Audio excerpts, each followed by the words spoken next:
Hey, what's happening, Browns fans? Good evening on this fine, stormy Tuesday night.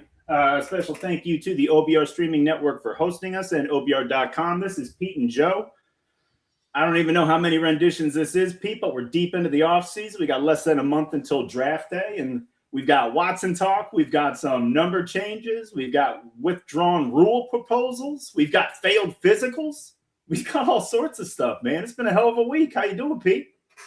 All right. I'm not convinced that the weather isn't related to certain things the owner may have said about this football team and that God's pissed.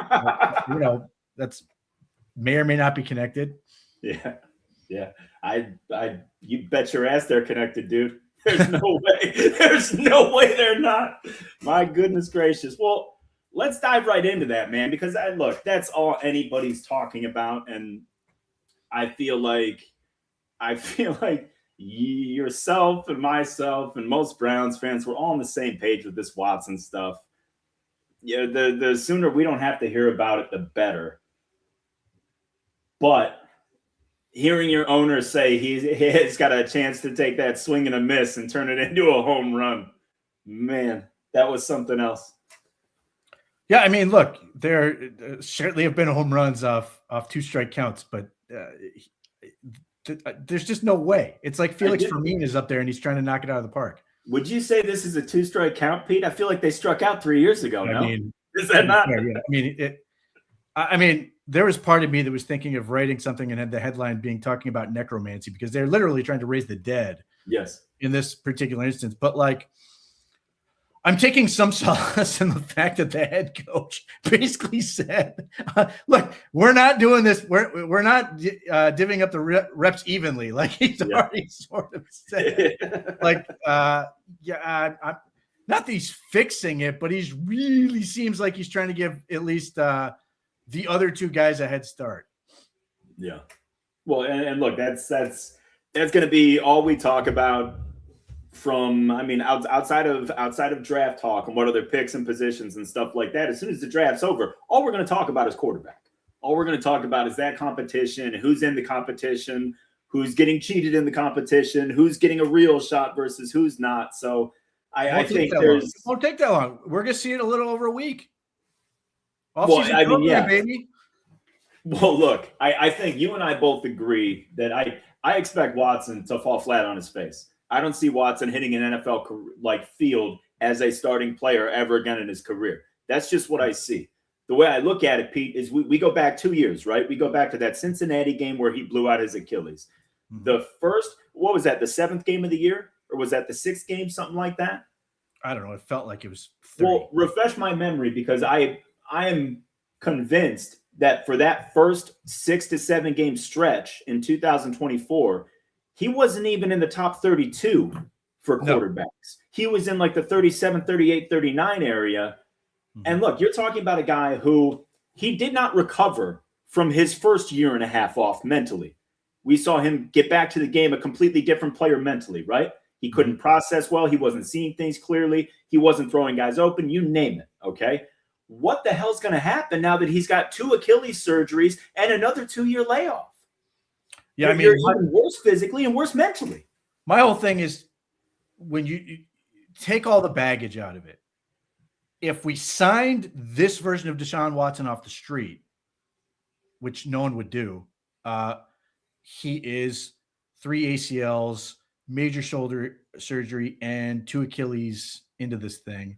He has to completely reinvent himself because he cannot count on mobility at this point. So you have to take a guy who was athletic, and I'm not going to say he couldn't see the field or do any of these other things in 2020. What I would say is he did not evolve from 2020 at all. No. And the NFL moved on and he did not. And it just looked like he was so far out of his depth. But now, so you're asking, it's possible he could have caught up mentally from the game. But like, he now has to do it entirely from the pocket.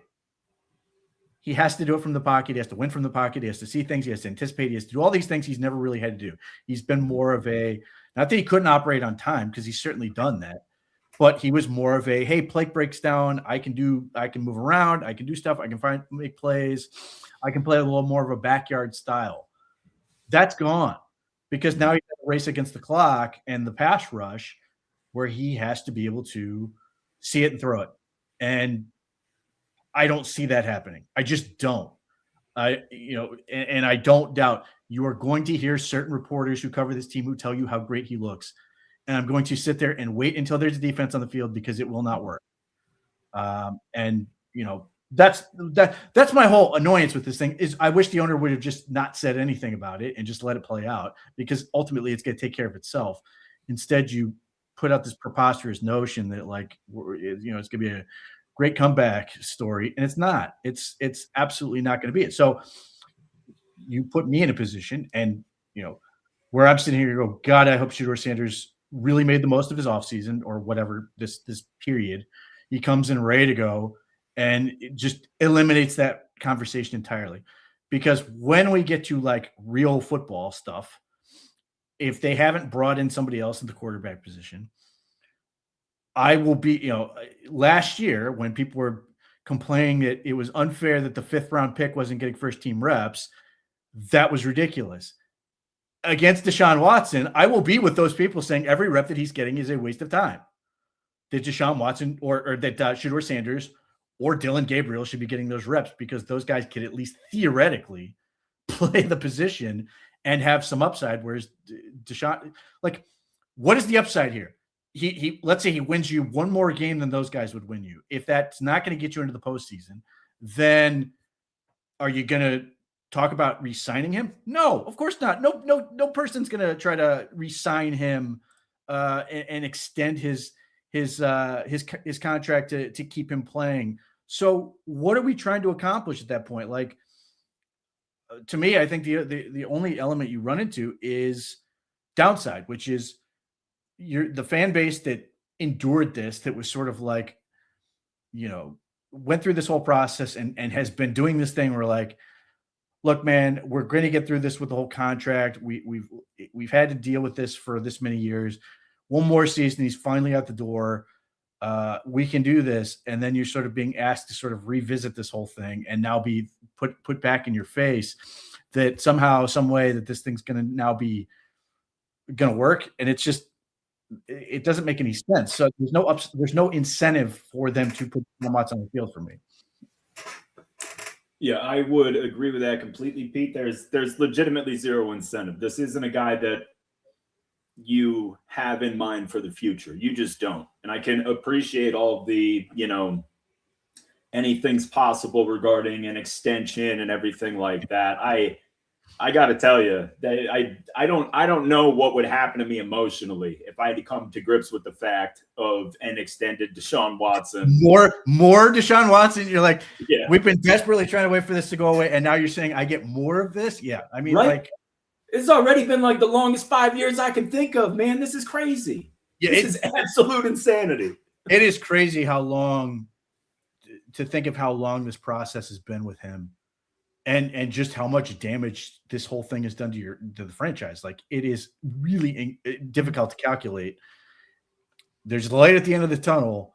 And, if you're Deshaun, I mean, you can sit there and hope for the best. But I think if you're Deshaun, that light at the tunnel is a train that's going to take out your knee again. Yep.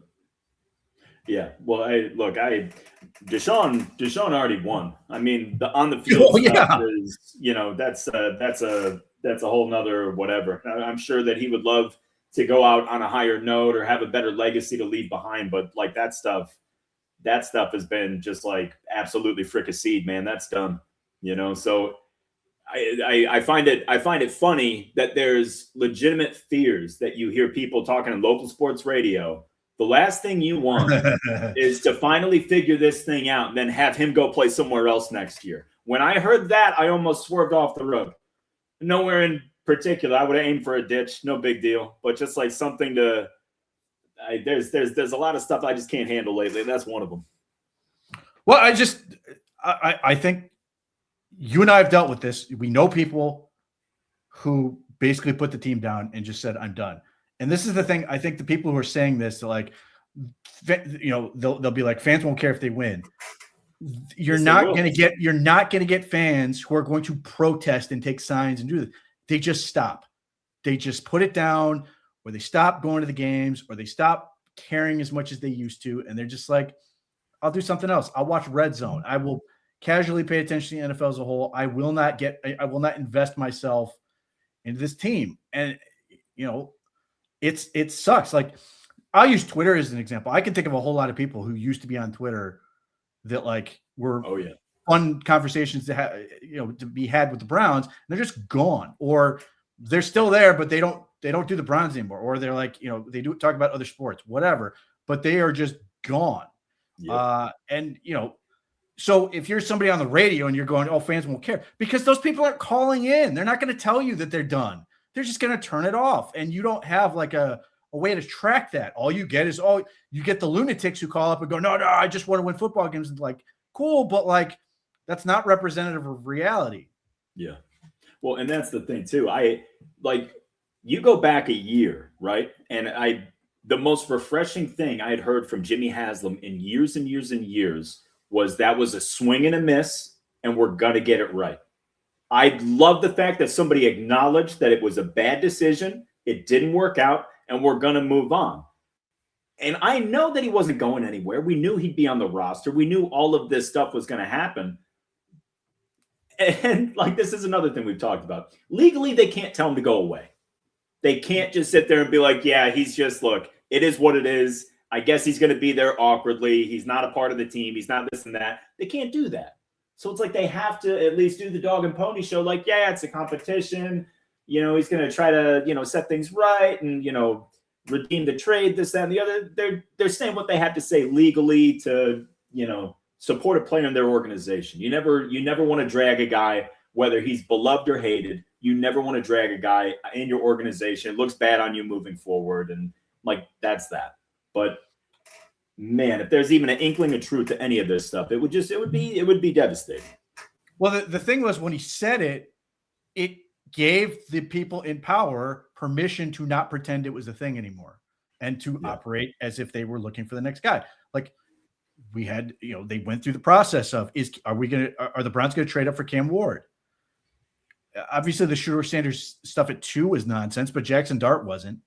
Mm-hmm. And if this draft class had better options, I'm sure if the Browns had to take Mendoza, they would take it. And if they weren't, and there were better options, they'd sit there and be looking at all those options. So like, this is why, again, I just look at this as an unforced error by the owner, because he's drudging up all this stuff and it doesn't really mean much other than, yes, there's a possibility he could play because the Browns don't have necessarily firmly better option. But like, if the Browns are positioned to take a quarterback next year, this is why I think the extension thing is just absolute nonsense. Like, who are we kidding? Are you really telling me that the Browns are going to extend Deshaun Watson and skip the 2027 quarterback class? Like, it would literally be killing, like, just twisting the knife on you again to be like, this would be like worse than Jeff Garcia, signing, and you're like, well, I guess we can't take the quarterbacks in this class either.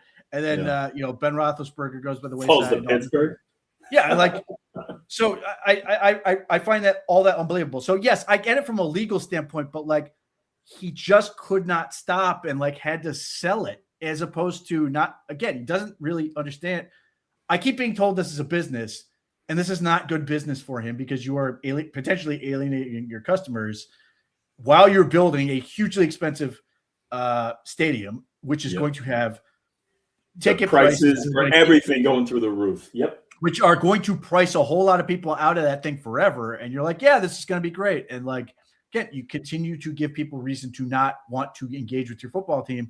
It's trouble. Like, part of what happened last year was like, they get that rookie class and they were really young and charismatic and fun. And up until the Quinshon Judkins allegations came out that ended up not being a thing, like, everybody was super into the rookie class. Like, all these guys were really good on camera. They're really fun. Shedeur Sanders, whatever you want to say about him as a quarterback and how much talent he has, like, he brought juice to your team, and all these other guys did too. Like, everybody was really good.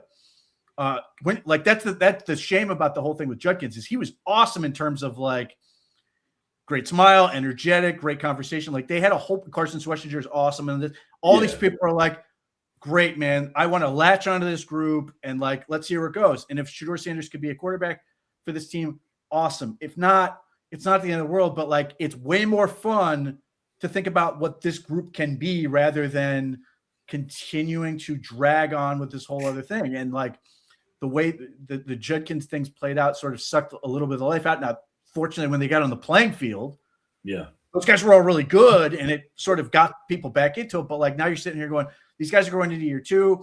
Shedeur Sanders at least is theoretically going to have a good shot at this. Again, that's a thing where you get people excited about. And I don't need Jimmy Haslam to like say, oh, Shedeur's going to start and all this other stuff. But like, if I was going to lean into anything, I'm leaning into Shedeur. I'd be leaning into the excitement of these young players. Yeah. Well, you know what? It's so funny because like you hear Barry and you hear Haslam, and don't get me wrong. I know that this has very little to do with the grand scheme of things, right? But you would think with the way that the official team website is pumping out Shedeur content left and right. And granted, I know that he dictates more clicks. He's your more charismatic guy. He's like obviously the fan following is crazy, so you're going to get more engagement with him. But he's also the front runner for your quarterback spot, you know. So it's like I can understand because I legitimately get frustrated when I hear these guys talking about Deshaun Watson. But at the end of the day, Shedeur's in the building more than the other two. Shedeur's had more one-on-one time with Monken than the other two. And to get started, I know it's the offseason. I know nobody's required to be there yet. But, you know, the one thing that I'll say, because so Dylan Gabriel, right? Dylan Gabriel's, I guess, home in Hawaii, just like doing whatever workouts he has to do to prep for the season. He'll be here in a week, right? Mm-hmm. I will say this, though. If Dylan was in Berea and Shedeur was not, you would hear why isn't Shedeur in Berea? It would be a story. Absolutely. It would. It would be a story.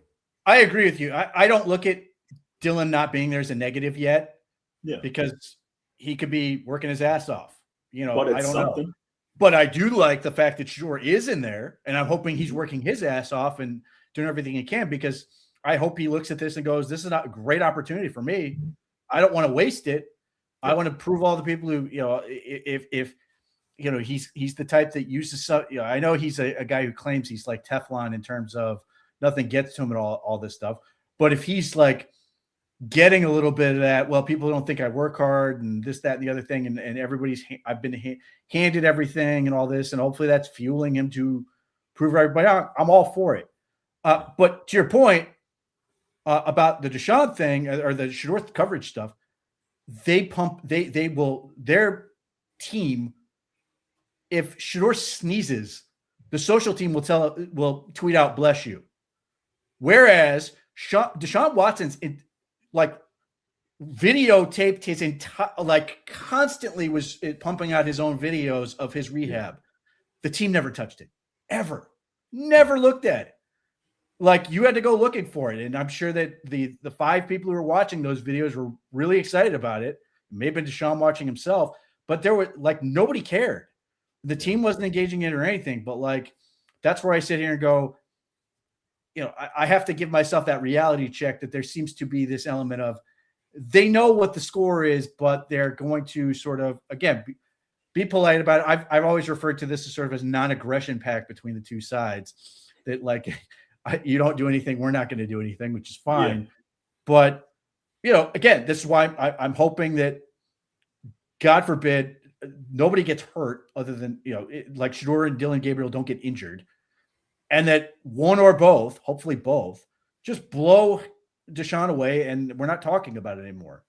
Well, how about, I found this comment to be a little interesting. Maybe they're trying to use Watson news as a distraction to keep fan pressure off of Sanders. And look, I'm all for conspiracy theories. There might be something to this. There might be something to the fact that we know that we have an issue at quarterback, and we know it's not going to be very popular if we roll this back, coming back the way that it is. But if we pit it as a fan favorite, so to speak, versus the guy everybody wants to lose, maybe that'll be an easier way for us to frame this thing moving forward. I don't see it. For one thing, Shedeur's fan base doesn't care. They're interested in Shedeur. The other thing is, again, not that they can necessarily help it unless this becomes a real conversation, you're setting up Sports Fight and all the other shows like that to do this whole thing of Shedeur Sanders versus Deshaun Watson, and just as an excuse to just pile on the Browns. I mean, yeah, and that's kind of status quo anyway for anything this team does. Regardless, you got local media chomping at the bit, just ready to turn everything they do into some sort of joke with no plan. And that's the whole thing for the Browns. They're kind of damned if they do, damned if they don't in so many scenarios. But this is kind of the bed that they made. It's been years and years of poor decision making, just ineptitude top to bottom. And regardless of what they do good as an organization, now it's still just like covered in years and years of bullshit that people don't let go of. Like, that's just kind of like the position they're in. Yeah, I mean, the problem is I think they've done a lot of really good things in the past calendar year, but they don't get the benefit of the the doubt. Ever. And they don't have a real quarterback yet. I mean, obviously everybody would like Shedeur to suddenly become just even if he's a league average 16th, 17th rated quarterback, that'd be awesome for this team. Like, if that were to happen and they were to do that, they're at least in the conversation. They're at least playing meaningful December and January football games. So that makes it a whole lot easier. But failing that, you allow yourself to be in this position where now he's the thing. Because if you had a quarterback that was clearly established, we're not doing this. So we're here in part because this is the situation they found themselves. Yeah. Well, and we talked about it all off season leading up to free agency and everything like that. Like, the Browns weren't in a position to upgrade in free agency the way that we wanted to, because we weren't a desirable destination. We weren't a place that these veteran quarterbacks who could come in and play right off rip, they didn't want to go there. There was no offensive line. There was questionable weapons. Your best running backs coming off a serious injury. Like, there were significant issues to the roster where, like, realistically, the best you could have done is potentially Shedeur Sanders and a draft pick. And I don't think they want to take too big of a bite of the apple of the draft. So you're looking at Dylan, Shedeur, and maybe a day 3 guy. That's just the reality of it. They got to build up the cockpit before they get a reputable pilot. I'm hoping it's an after day 3 guy. I'm hoping it's an undrafted free agent. And my theory of the case on that's pretty simple. The quarterback class is bad. Yeah. So, and there are a lot of them. So how much of a real difference is there going to be between the guy who's picked in round 4 and the guy who's not picked? Not much in my mind. So just do that. Now, I'm not going to sit here and complain if they take a guy in round 6 or 7, but I'm just saying I could easily see them be like, we'll just wait till after the draft and get somebody and be like, you want to go win a job? Great. So let me ask you this. Who would be the highest profile draftable quarterback that you would take, and what round would you seriously consider taking this person? I have no idea. Round 5, but all I will say is round 5 is where is the earliest I'm willing to think about it, because anything before that is either somebody that can help Shedeur Sanders or the guy they pick next year. Yep, you're right. And and that's we've heard the argument how many times this year. Why would you take 2 quarterbacks? At 94, you could have had an offensive lineman. You could have had another edge rusher. You could have had another corner. You could have gone a million different directions. Yeah, I mean, not only that, but like if Dylan and Shedeur were put into this draft, I think people would be doing a lot of the things that are happening with like Garrett Nussmeier and some of these other guys where you're like, no, these guys are really good. You're underselling them, and they should go earlier than that. Because and a lot of these quarterbacks in this class are Dylan Gabriel without the resume in terms of arm strength and some other things. Now, that doesn't mean they won't be better than him. Yeah. But it is really sort of non-plussing to be like, hey, we're going to get a guy who's he reads the field well, he gets the ball out on time, he executes the offense, doesn't have big arm, a little bit mobility, but he doesn't have great size, doesn't have great weight. And you're like, wait a minute, we just did this last year. Yeah, we got 2 of those. Now, it could still work out better, but you're literally like, you just did this. I just either make him work or don't do it. How about the popular one is Drew Willar. He's local. He's a Menor kid, right? Lifelong Browns fan, all that stuff. But at the end of the day, you can't really teach 6'5", 240 pounds, whip of an arm, and an athlete. So it's like I understand those arguments, and I understand what he represents in terms of a package if he realizes his potential, but he's not a good quarterback. He's just not. Like you don't see it on film in any sort of consistency, but you see flashes, and the flashes are incredible. But I mean, how high can you take that, especially coming off an injury? Right. He's a guy where you can put 10 highlights together and you're like, wow. Yeah. But snap to snap, game to game, it's not there. And it's going to take years. And, I think the Browns are a terrible place for him because he needs to just disappear. And this is the benefit of having an entrenched starter is then you can take a guy like him and just have him go away for a little while and just toil away and nobody has to worry about it. But when you're the Browns or teams like the Browns and your quarterback play is sketchy, then people talk themselves into the idea of, well, this guy can figure it out if we just put him on the field. Then he sucks. Then you decide he can never be good and you just bury him and decide he's dead to you. And then you move on to the next one, which is, part of my annoyance with the people who just insist Dylan Gabriel will never be good. He was the 3rd round rookie. Yeah. And there are things I wouldn't have taken him there. I've been very clear about this, but he can get better. Yeah. He can get better. And the same with Shador. He can play. Look at what he did in college. You don't luck into that. You don't fall ass backwards into those numbers. Do 3 programs. Yeah, right. And my whole thing with Gabriel, and we've had this talk before. He's Hawkeye in the Avengers. He's got no superpowers. That's the problem. He's not big enough. He doesn't have a strong enough arm. He's not a good enough athlete. But if this SOB walks into your local YMCA, he's walking on freaking water. He's a phenomenal athlete. He's a phenomenal quarterback. He's in a league of superheroes, and he's a civilian. That's my problem with Gabriel. It's nothing to do with him as a dude or a player. He's a player. He's just not physically capable, man. The NFL's too good. These guys are psychos. You can't have that at that position. And that's what I see a lot of this draft. Is just a lot of those guys. And yes, Drew Lar has some of those, the powers that you'd want, but he's just so far away from anything. And then you're trying to talk yourself into guys like Cole Payton in North Dakota State, who played a watered down competition from the standpoint of what North Dakota State even plays. Are you going to try to throw him on the field immediately?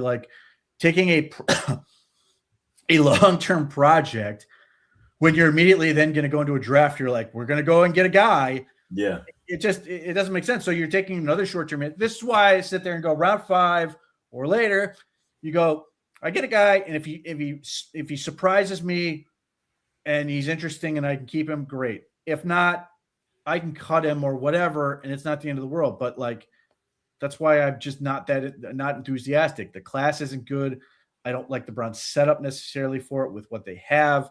Yeah. So that's why I sit here and go, listen, man, they've done this with other positions relative to the draft.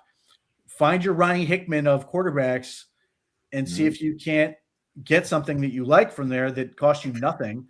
And if not, then it probably becomes really easy to get him to the practice squad or whatever. That to me is the way to go. Yeah. Well, and not for nothing. I mean, you look at the roster as it is right now, the amount of youth that's on it, and where we actually have legitimate holes that you can plug and play a rookie and be like, okay, well, that's a roster spot that we need. I think anything past pick 107 is questionable to make the roster anyway. Right. It just is. We have so much youth and so much talent. I would love to see him package some of those later picks and either A, trade out of this draft and maybe pick up something next year, but B, use it to move up and get guys that, maybe you're moving up from 107 to, 102 or 101 or something like that. But make your little aggressive moves and use those draft picks as, your ammo to do it. Don't necessarily try to find a quarterback that maybe sticks on the practice squad. Be aggressive with it. Use your picks to get your guys. Well, I mean, it allows you to do what they've done, which is it stunk that you went from round 5 to no more picks. Yeah. But then they were able to find guys that were undrafted, and some of those guys made the roster. Now, none of them become a star or anything, but they've found a way to make the roster where this is a draft where you can look at rounds like 6, 7, maybe even 5. And some of those guys on teams are going to be tried to put on the practice squad this year because the bottom sort of falls out of the draft at a certain point. Doesn't mean there won't be good players there. There's certain positions where you continue to find guys, but like you have to, at some point you have to do the calculus. Am I better off maybe moving up in the 3rd round or the 4th round to get something I really want, or maybe move up from 24 to get that tackle that you don't want to miss out on or whatever. And then, you get those guys that you really want, which is what they did last year. And then you try to do really well in terms of your scouting and all the other stuff with the undrafted free agents. And again, it comes down to what's the talent discrepancy between the guys that are going to be picked in round 5 versus what's going to be available after the draft. And trust me, I will be there sitting there. Man, I wish I had a pick as I see this guy still sitting on the board. Yeah. Unfortunately, they got like one of those guys in Raheem Sanders as a waiver claim, but like there's going to be guys who can sit there. Why is this guy still available? Why, I wish the Browns didn't trade all their picks, but like still, if it means they get the guys that they want to get, that they really have targeted, like they sit there and go, man, I got to get Mekhi Lemon. Look, I get it. He's that good. You got to have it. You guys know what you got to do. Get your boys. Now, where I would be pissed is if they start trading 2027 draft assets to accomplish that. Yeah. But to the point of you used a 5th round pick to get Titus Howard. If you can use those other 2 5th round picks, 6th round pick, 7th round pick, and to use those to maneuver or what they usually do is some sort of trade swap type thing and include those as some sort of sweetener, or maybe there's another player they want to go get. That could be interesting. So we'll see, as long as it's not Anthony Richardson. Yeah. Speaking of Anthony Richardson, we really haven't heard much, right? We heard Minnesota. We heard something. Minnesota. We heard the owner basically said the head coach doesn't believe in him. Yeah. Well, yeah. Besides that, then. She did the thing where she goes, I don't want to name any names, but like, who are we kidding here? Yeah. I don't know how much attention you guys pay, but so, well, look, the only team that I heard in like legitimate connection with Richardson was Minnesota, but they jumped on Kyler Murray. So I don't. He's been connected to like the Packers. Yeah. Well, I mean, so that's what you're looking at. You're looking at, well, and isn't that what he's looking for? He wants to go to a good organization with like a steady, like stable offense where he can kind of reset, right? Every team he's been connected with is as a backup. It is not good for him, honestly. Well, good for him to recognize what he needs to do. Which, yes, but it's also a reality check for the people who are like, well, the Browns should trade him and insert him into the competition. No, they should not. Yeah. He's like, I've seen this movie before. I'm good. I'm good. No, it's just like I understand the argument. They're like, look at the tools. And I go, yeah, but you need somebody who leads your offense. And the guy literally got tired and took himself out of a game. Yeah. You ask your offensive lineman to like give everything they have on every play to protect the organization. This dude's like, nah, I got to get a breather. Like, come on, man. Offensive line gets in like 55 car wrecks this game. That's what they do. That's the job. Cannot look, man. I coached a kid who would have died on the field if we let him, and like that stuff matters to those guys, to the guys he plays with. Like you have to have that type of mentality, and when you're like, nah, man, I'm good. It's very deflating for your teammates to be like that. And look, there's a number of issues with Anthony Richardson, but I just think it's a fundamentally unserious thing. I couldn't think of a guy who's less, or at least what Todd Monken alleges to be, than Anthony Richardson. Yeah, no, I agree with you. I agree with you there. And look, so many people were looking for any way to get out of the present quarterback situation, but I feel like your true way out is after this season. It just is. I mean, maybe we'll get a day 3 guy, but I think you're looking at Deshaun, Shador, and I'm assuming Dylan. I got to tell you, Pete. I know it's not mandatory. I know all that stuff, but I'm shocked that he's not in Berea, and I'm shocked that he's not trying to be there and be a part. I mean, like it's just he has a chance to compete for the job, at least on paper, for everything that's been said in this offseason. Why would you not? Why would you not be here, boots on the ground, trying to make it happen? My sense with Dillon Gabriel is he's very into his own process. Like he's got a thing he does. And if he's not there when the offseason program starts, then I would be like, what are we doing? Yeah. But for this stuff, like right now, I get it. I get why you'd want to be there. I get the value for it for sure. But like if Dillon Gabriel's got like a trainer and all this other stuff where he's like, man, I'm trying to just crush this. He's in some sort of setup that just is perfect for him, and it's going to put him in the best position to succeed. Great, but like this is the thing: it always feels better whether you are a coach in the building or you're the onlooker from the outside going, I feel better when my guy's in the building. And like, not everybody's wired like that. But again, if we go to, if we're up there, for the first day of OTAs, it's open to the media, and we look out there and Dillon Gabriel's not there, I will be like, what are we doing? Whoa. Yeah.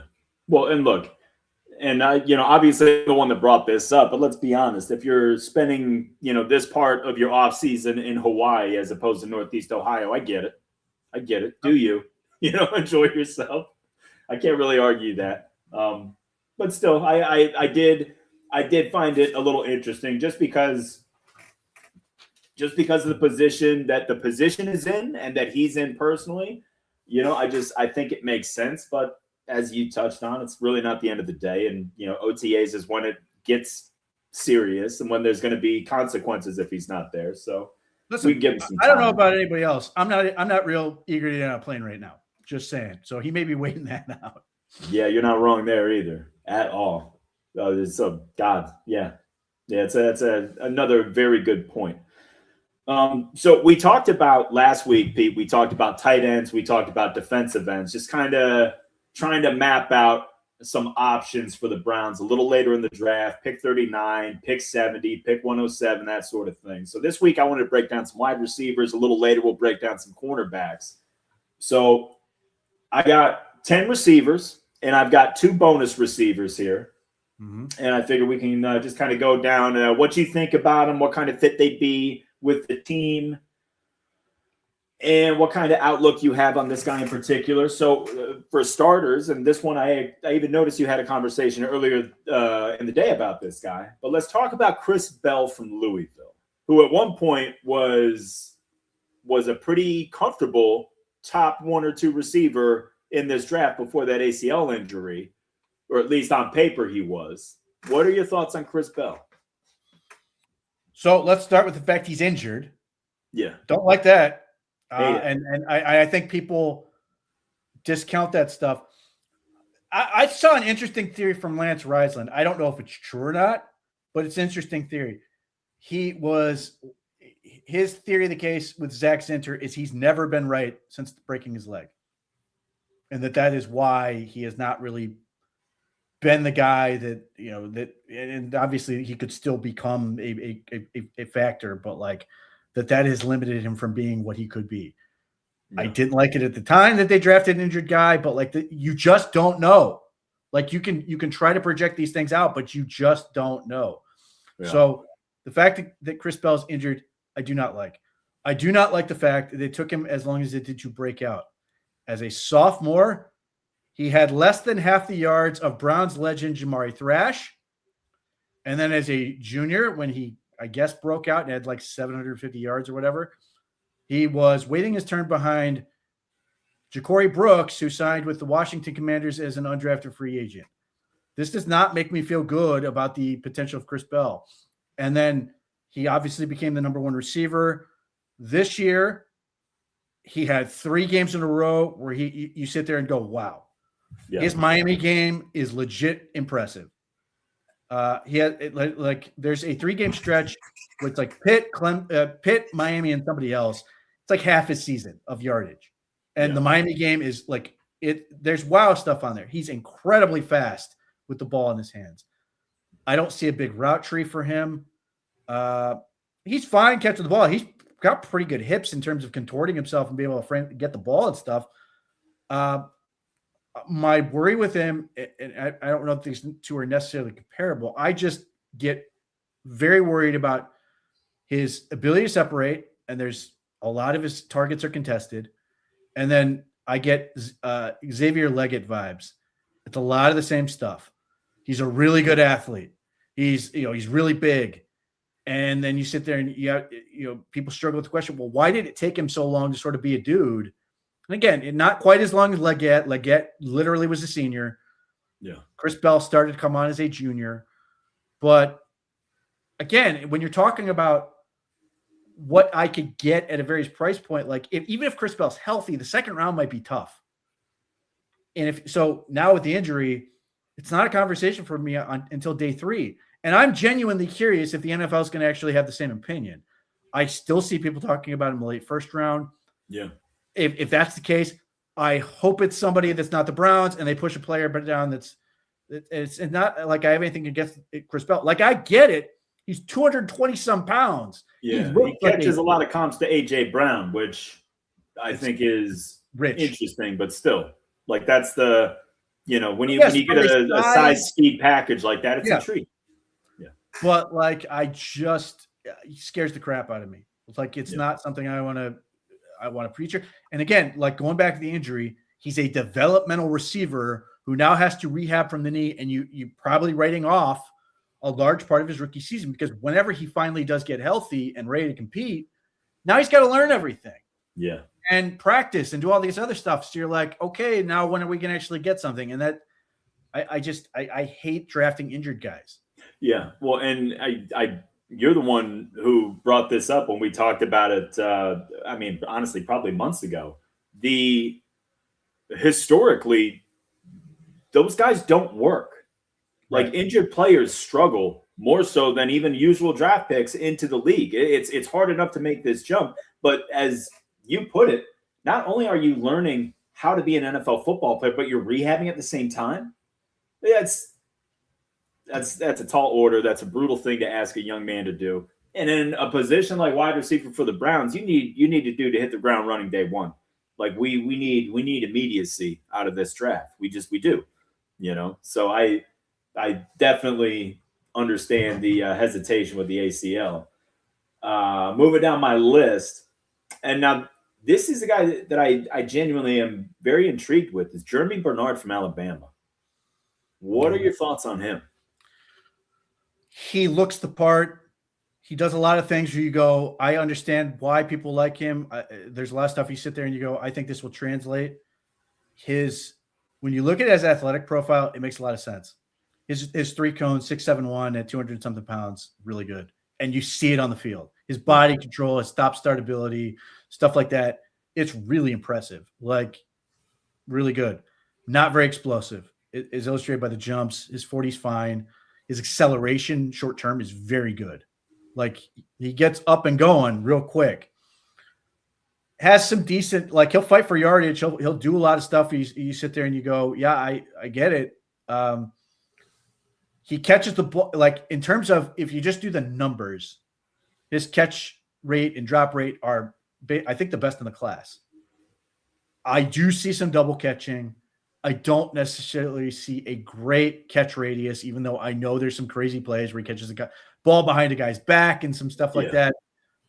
But, like, just play to play, it seems like he's a relatively small catch radius guy. I like him with the ball in his hands.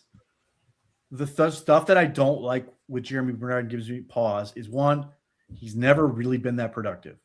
Mm-hmm. In fact, his best year production-wise was last year when he was the number 2. And then this year, when the offense passing game was more prolific, yes, he was the guy who was getting more yardage, but it was a smaller market share relative to everybody else. So you're supposed to be the guy, and he's never really produced like you'd expect him to. So he, to me, projects more as a low-end 2, really good 3. And then the other issue I have with Bernard is that he has a lot of manufactured touch stuff. which is great. Yeah.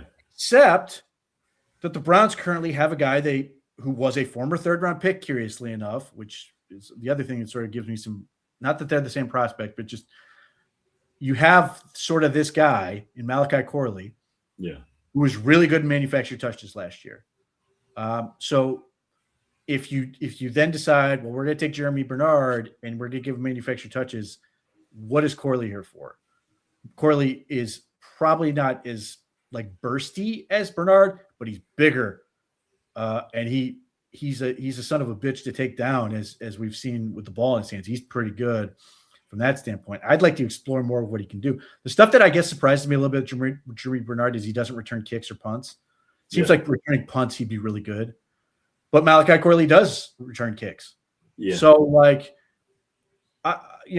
if the Browns take him, I just feel like, well, that's the end of Malachi Corley at that point. I don't want, just me, I don't really want to do that.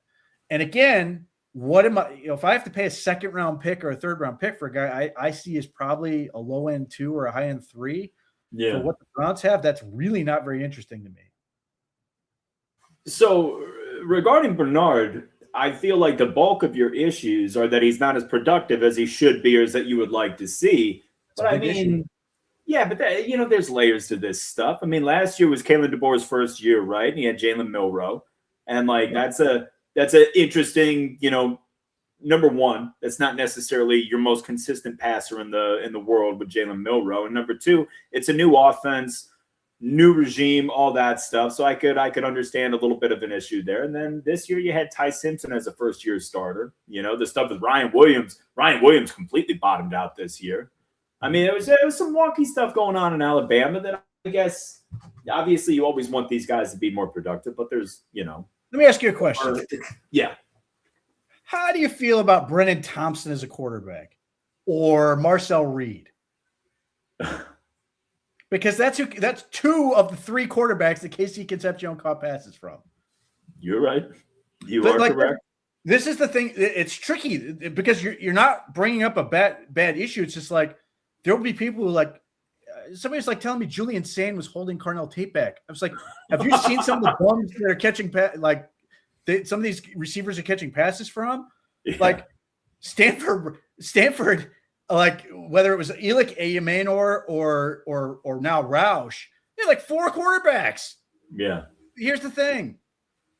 Those guys, the guys who produce, the dudes, they still produce. The most famous example everybody knows, Calvin Johnson's quarterback at Georgia Tech, Reggie Ball. That's the only reason anybody remembers Reggie Ball. and I think he completes on like 46% of his passes, but it's Calvin Johnson. So Calvin Johnson's going to do his thing. So I always get worried when people go, well, the quarterback and all this, like market share don't care, man. And we've done this, whether it's been loaded talent where, you do the thing where, oh man, well, this guy's stuck behind this other guy. And like, I can go to the Miami teams near the turn of the century, Alabama when they were loaded, or even Ohio State. I go to JSN as a sophomore when they had when they had Garrett Wilson and Chris Olave. He had 33% of their market share, like receiving. Like everybody managed to produce elite. Or the other one I'll point to that really illustrates the point is Georgia with running backs when they had Todd Gurley, Nick Chubb, and the other one that ended up Sony Michel. Every single one of those guys ended up with outstanding production at least 1 year. Elite stuff. So I get worried when you go, we're blaming the quarterback, because here's the thing. When you blame the quarterback and then you're like, well, the Browns should take him because that's the great place for the quarterback right now. That's because what it does, and it invites the conversation to then do the same thing where like he comes in, he doesn't do what you want him to do. Well, the quarterback's still holding the back. Like at some point, that's not undoubtedly true, because like I'll look at Jerry Jeudy 2024 versus 2025 and I go, yeah, some of that is absolutely on the quarterback. But like when it comes to through line, that becomes very worrying when you're like, oh, it's always the quarterback's fault. So this is why, and of all the things you point to in terms of wide receiver, the number one indicator of success in the NFL is production in college. It's all those dudes produce. Everybody, you go down the line and you look back. Puka Nacua is the one weird one because he was constantly hurt, but he was a 5-star recruit. But like, you go through this. Like, I remember because people will bring up Michael Thomas and bring up, well, he didn't have very many yards.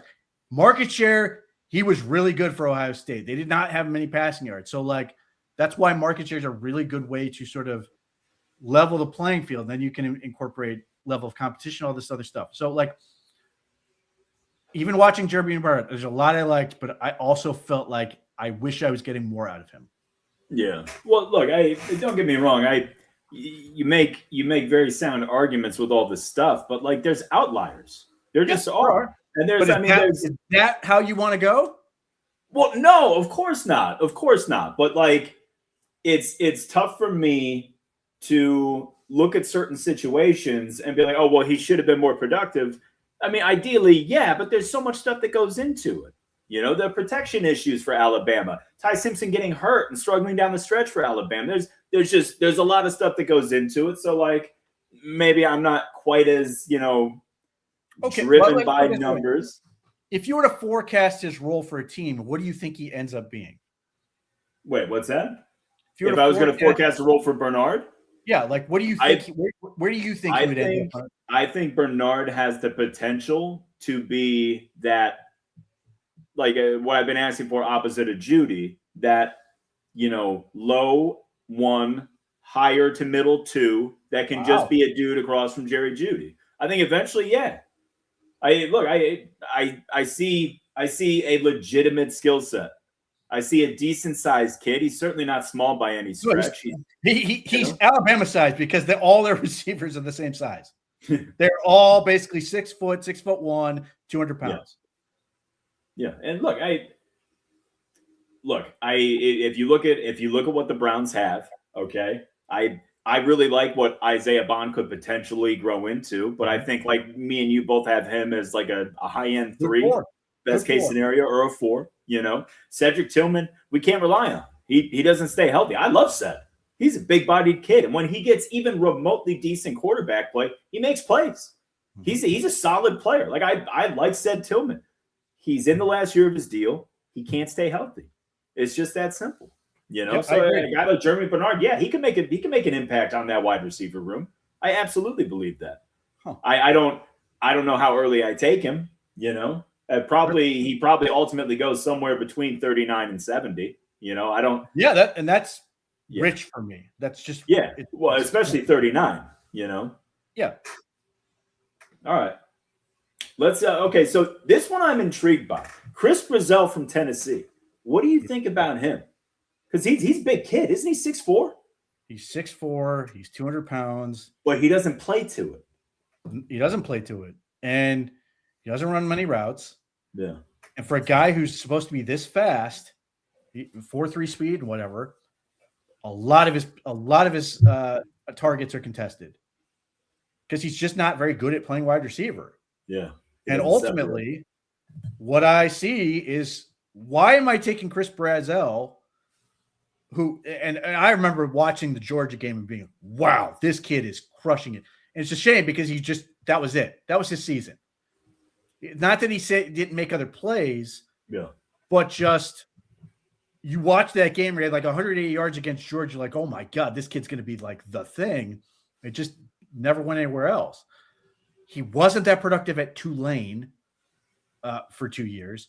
And the other thing with him is, like, I got Isaiah Bond for free to do exactly what Chris Brazell is going to do, which is he's going to run down the field. He's going to be like, was it Dante Thornton was the other Tennessee kid that some people were really, really high on and ended up with the Raiders? Yeah. He's like a slightly better version of that. But why would I want to pay draft assets for that when I looked into Isaiah Bond, who does the whole, he's not 6'5". Yeah. But he's going to run really fast on the field. Defense. So, like, to me, we already have that guy. I have no interest in Chris Brazell. Do you think Brazell goes as high? Like, people are talking, he could potentially go the back end of round 1. Yeah, I mean, again, there are people who will, Al Davis will come out and pick him, but like, he would have taken him 8th overall in 2009. But like,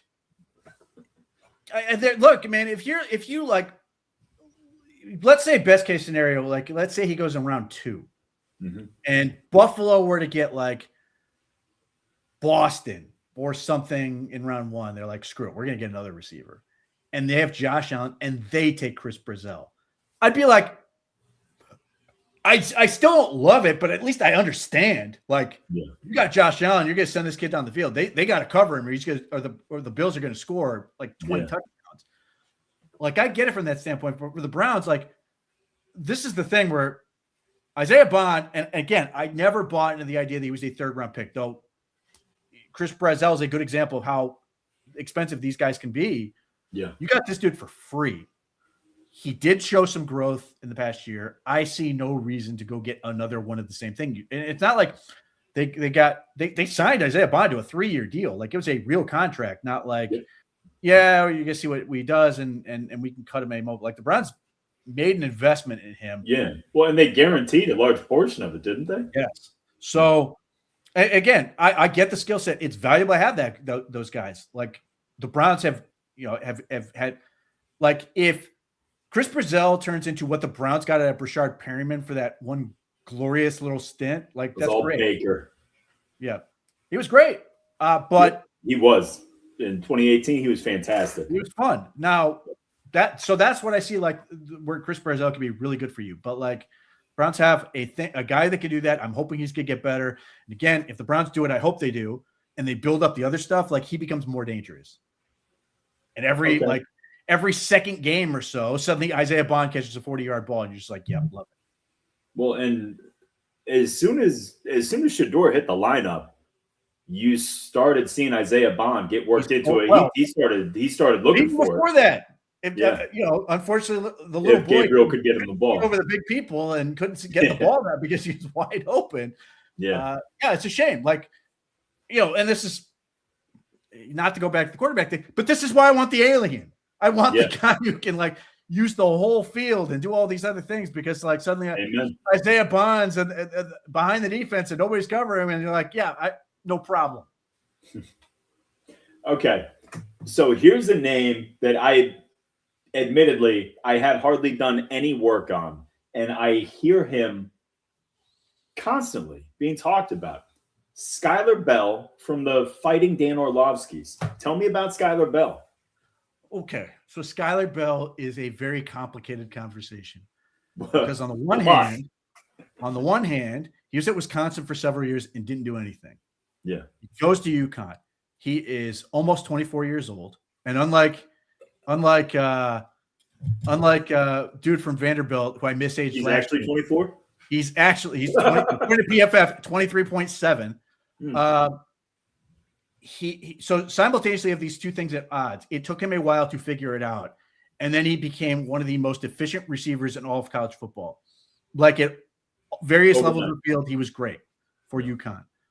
He also has one of the highest drop rates in the entire class. So he's this weird, he screws with you on a whole lot of levels, because there are guys who, like, swear by this dude and go, you love the efficiency, but you've got drops and you've got age. Yeah. So, like, he's a weird evaluation, because, like, there's arguments that go, he should go to the, like, basically between the turn from round 2 to round 3, because of all these things he does. And when you get into that conversation, what the typical thought process is, a guy like Skylar Bell is either going to hit immediately or whiff. The other thing you might run into is, even if he hits immediately, that may be just what he is. Whatever you get is just going to be what he's going to be. Now, where you're picking him, I still don't like it. Just my aversion to taking guys on the first 2 days of the draft that are overaged like that, is not great to me. But, like, teams are going to do it, and I get it. Like, there's a world where this guy could be a really nice receiver for somebody, but I mentioned Xavier Legette. It's a similar deal with Skylar Bell in terms of how long it took for him to figure it out, and he was great. But then when he was great, it's not like, well, he just out-athleted everybody. No, he literally became a really talented, polished receiver, who also drops the ball. Like, how early do you consider him for us, or do you? anyone in that boat day 3. Yeah. So like, I'll say that and I'll go, I'd look at him at day 3 and I'll say that knowing I'm not going to be able to get him. Like, and I'm okay with that. Okay. All right. Now, this one is a favorite of a mutual friend of ours. Tell me about Ted Hurst from Georgia State, because he's another guy. And what's his name? Greg Cosell said that if he was from a better program, you're probably looking at a late first round pick. Yeah, well, Ted Hurst, another high draft rate guy, which is why, and I'm going to keep hammering this. This is why I don't get all worked up about drops. Like, they're like, they have usually what tends to happen with these guys. Like, most people don't associate Ted Hurst with drops. His drop rate is higher than Concepcion over his college career, but so much of this comes down to branding. Like, Casey Concepcion has been branded the drop guy, and granted, his clappy hands crap, it's off-putting to watch. Skylar Bell Ted Hurst dropped a lot of balls. He dropped 7 balls this year. Now, having said that, looks like an X in a world where teams are always searching for that guy. Now, there are some people who don't necessarily love him as being an X and think he's better suited to slide inside because he doesn't have a whole lot of answers to press yet. But if he figures that out and you get a real X receiver at potentially round 3, you're loving life. Very productive the last 2 years.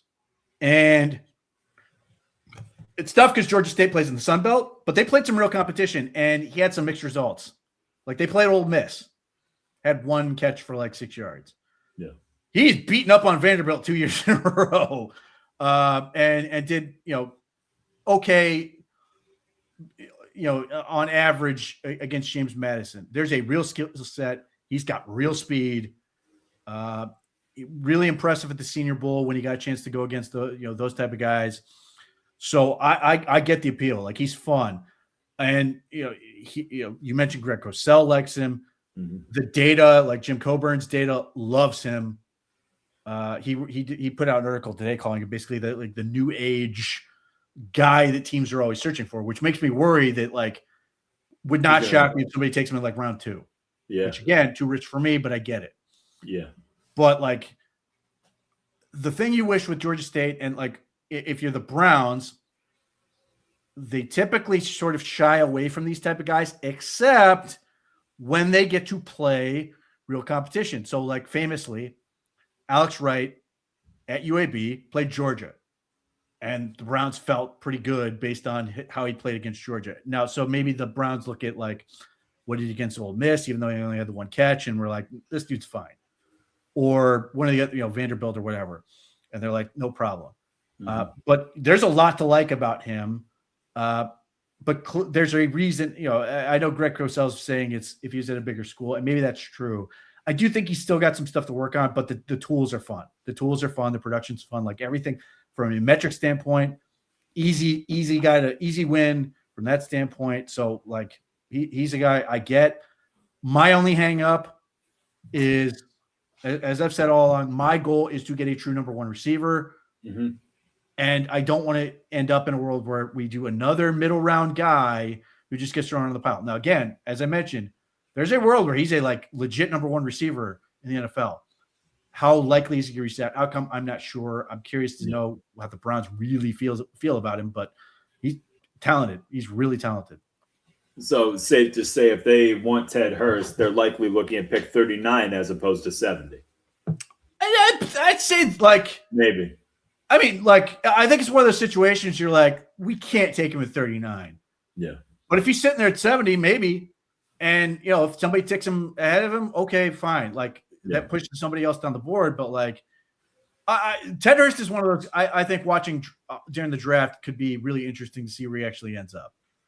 Okay. Because I think there are fewer and fewer of these, the wow moments of, I can't believe that guy went that early, because, like, the sort of consensus boards and the NFL have really coalesced in terms of how they sort of project these guys. And obviously we saw this last year with the quarterbacks going the other way.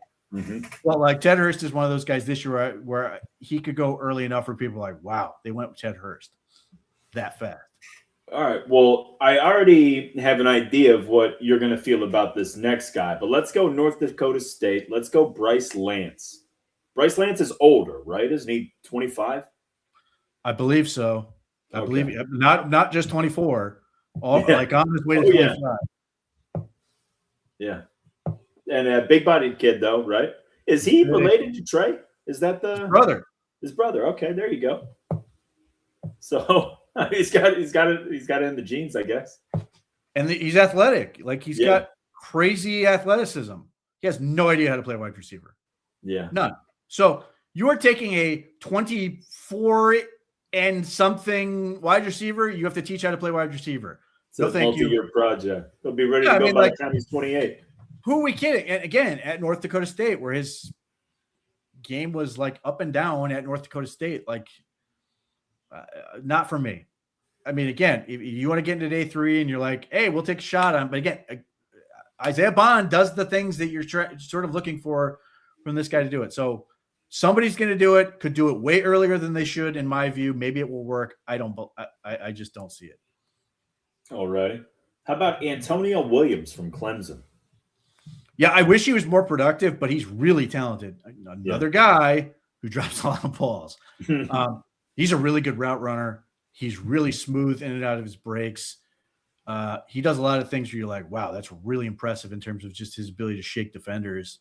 That's the tough part. Like you have to take a lot on faith. You have to sort of apply your argument you had for Alabama with Clemson being a mess. Yeah. Well, I was just going to ask Cade Klubnik was supposed to be a big time prospect. Yeah, I love the way he played. What the hell happened?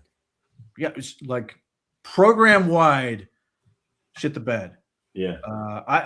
I'm amazed that they did not make bigger changes with that program than that.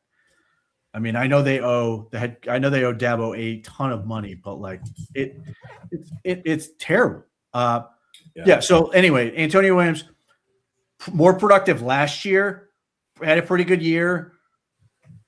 Didn't follow it up. So if you go back to the 2024 tape, you are banking a lot on that. Just genuinely pretty good. If you want to take that type of slot receiver, it makes sense to me. Like, again, I default to the production, so I get a little nervous, but I've watched the tape and I'm like, oh, I get it. I get why people like him. There are some worrying signs between production and the drops.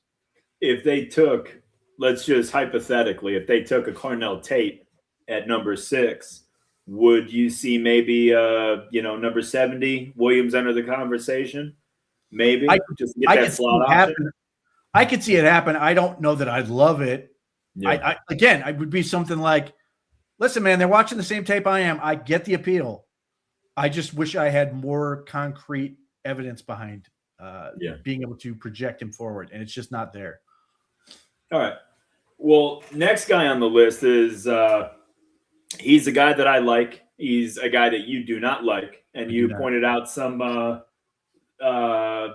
numbers that show just how slow and incapable of separation he is, which I didn't really appreciate. I'm not really fond of any stats that go against my beliefs, Pete. So you can keep those to yourself moving forward. But I got to tell you, I like Elijah Surratt. He's physical. He's tough. I like the contested catches. I know he's a back shoulder demon, probably because he can't get open, but still, it's still a skill that I appreciate. But why don't you break down Elijah Surratt for us? He does not get open. He's got good size. He's got pretty good hands. He's a possession guy. Yeah. And he is legitimately a stud at back shoulder catches. Mm-hmm. So that's a 2-part problem. You have to draft him and want to do that. And then you have to have a quarterback who's really good at it. Now, he was fortunate. Fernando Mendoza was really good at that back shoulder stuff. So maybe that's a good setup. Just as a general rule, I hate guys who have to survive on contested catches. It just does not work. And there are some famous examples, including one guy who got very mad at me for it. Former Arizona State receiver Jalen Strong was like, this is just not going to work. And I know he ran into some weird problems in the NFL, but lo and behold, it did not work. You can go to J.J. Arcega-Whiteside is another one of these. Did not work.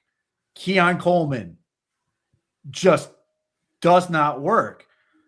And there are guys that can do it. Like, there are some of these guys who can legitimately just be a contested catch demon. But like, I like the ability of a guy to go up and make contested catches. You're going to have, at some point in the season, at some point in the game, you're going to need a contested catch. You're going to need somebody to make that play in traffic, particularly tight windows in the end zone. Somebody's going to have to make a play. That cannot be how you survive. And personally, I would rather my tight ends be that guy as opposed to receivers.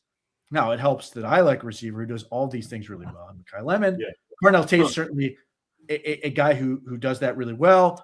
I get a little bit nervous as what percentage of his catches are contested. It gives me a little bit of pause.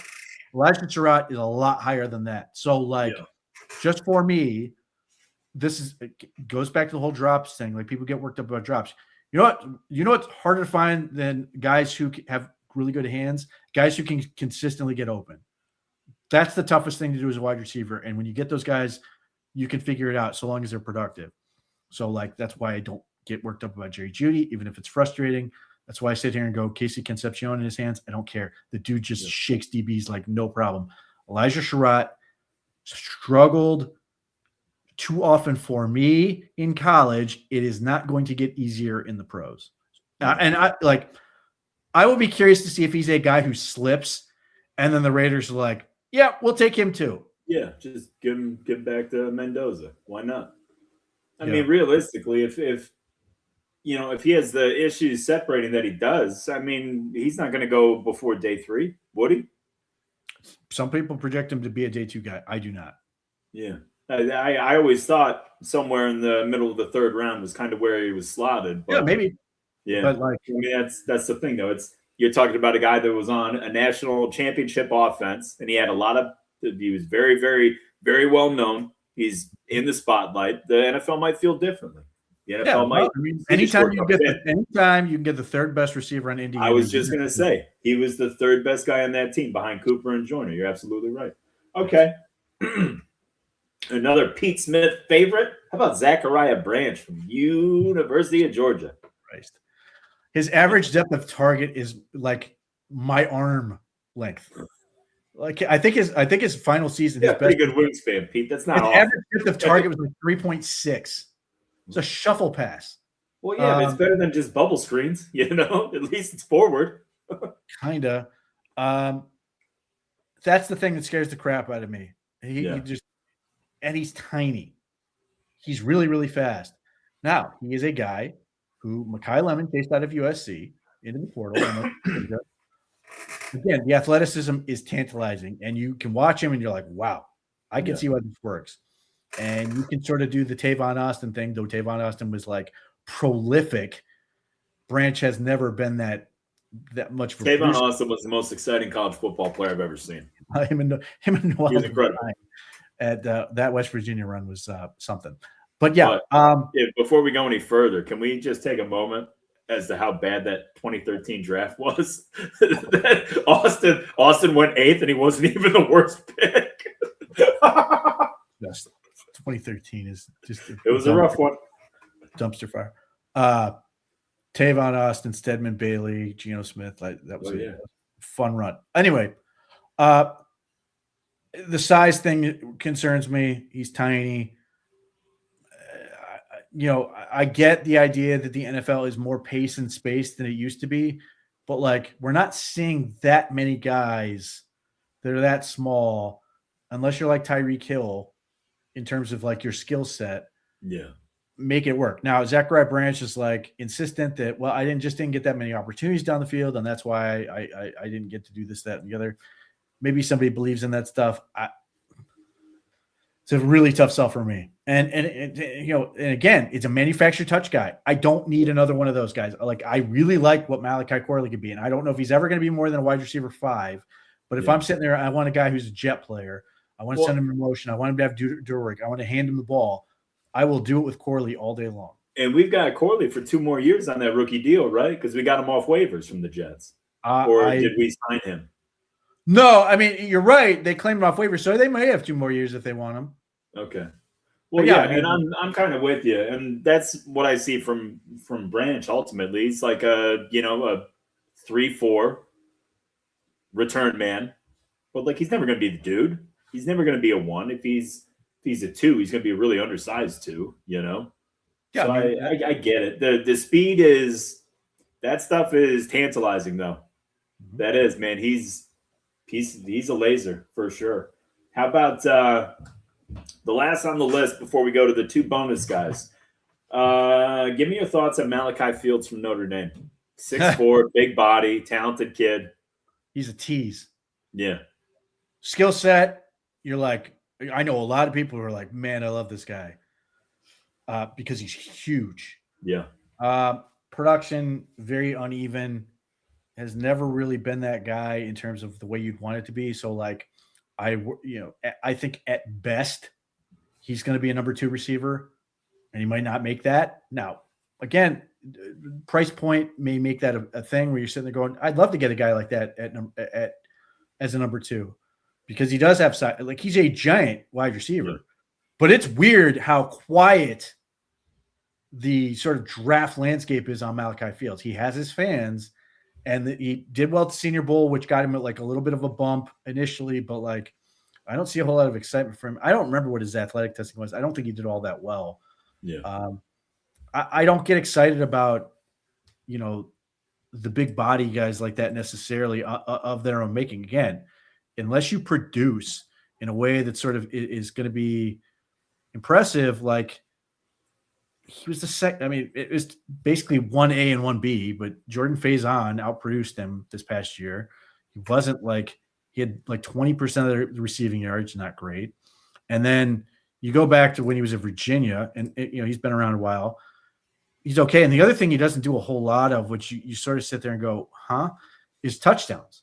You would think that a guy like that would have a lot more points or like do a whole lot more in terms of putting the ball in the end zone. He had 20% of Notre Dame's receiving touchdowns too. It's like underwhelming. It was second in that to Will Pauling. I don't know who Will Pauling is, but like, so Malachi Fields just, I think a lot of it is hoping that he's going to like get better in the NFL. And I don't know how realistic that is. Okay. Well, let's move on to one that I know you're a fan of. Tell me about Eric McAllister from TCU. Well, he actually has some of the issues that I've sort of alluded to in terms of contested catches. He's not like a decent amount of his targets are contested, but he's big, even though he's not like huge in terms of his actual size, but he looks big. He's like 6'4" almost, and like not even 200 pounds. He looks huge and he plays big. He's strong. He forced like 27 missed tackles this past year. His average up to targets like over 10 yards. So it's not like he's, getting he's getting a bubble screen and breaking 4 tackles. Like he's down the field and then gets the ball and then punishes people. He's great after the catch. He's not great necessarily before the catch. Drop rate, not great. I think he needs to do a better job in terms of getting himself open. But, man, he was really good as one. He started his career at Boise State, popped off as a sophomore, I think, before he transferred to TCU, and then had a pretty good run there. Was Josh Hoover's number 1 receiver. He's got a whole bunch of highlights where he's making real plays. He had the touchdown that broke Colorado at the end. He just makes plays. I love him as an outside receiver and all the things he can do. He's really just a fun player with the ball in his hands. Now there's off-field consideration with him. He may or may not have pulled a gun at a guy at a Whataburger, and then had to plead out. And I believe he's banned from the Whataburger. But these things happen. So teams obviously have to make themselves comfortable with that situation. But like, hey, Pete, let me ask you something. Where's the nearest Whataburger in Ohio? You got to go. Not worried about it, buddy. Not worried about it. It's not in the Cleveland area. You're all right. Yeah, and they'll go right to your car at Swenson, so you'll be fine. So like none of that mustard and pickle nonsense. Real burgers. So, like, if you're comfortable with that element, like his yards per route run is really high. He's crazy efficient, all that stuff. So, like, again, there's stuff you got to figure out with how you're comfortable with him. But the metrics with him are really impressive. And you just watch him on like he just beats people up. Yeah. And you can sit there and go, well, it's a Big 12 and all this. I get all that stuff. He's a specimen. He just beats people up. All right. Tell me about Josh Cameron from Baylor. I don't know. I got nothing on him. Oh, okay. Well, that's fair enough. And I can do some research. I can legitimately tell you nothing about a single player at Baylor this year. Well, you better dive in. We got DJ Lagway coming next year, buddy. Yeah, well, next year, we'll see. You better start doing your work early. Josh Cameron, yeah, he's another big kid. I don't know if he's done. He's basically the same size as Chris Bell. Let's see what I come up here at a quick little glance. If I even have off the top of your head, I'm forgetting his name. Do you remember? Who's TCU's head coach? Oh, at this point, is it Sonny Dykes? Yeah, it is Sonny Dykes. Did you hear what he said about Hoover? No. He was talking about this year and like the new quarterback, and he said like something, and he's like, but he's like, Josh had 42 turnovers in 31 games. He's like, so that tells you everything you need to know. It's like, Jesus, Sonny. Josh Hoover, he just throws it, man. He's fun. Yeah. He just throws it. He's like. I'm genuinely curious to see what happens with him at Indiana. If he goes through that same transformation. Oh, yeah. If he's going to like just be a baller with that. And I do know something about 200 pounds, Pete. And I do know something about a prospect at Baylor. Michael Trigg cannot jump to save his life. It looked like George Costanza. No. Yeah, dude. That was rough to watch. That was the thing I was joking about is like, I know there's no way I could jump anywhere near 27 inches, but watching him do it makes you feel like you could. You could. Oh my gosh. Yeah, that was a rough one. But yeah, no, I'm intrigued by Cameron because he's a solid kid. He's pretty well built, but he was at least the leading receiver, so he's got that going for him. All right, well, that's something to work on for next show.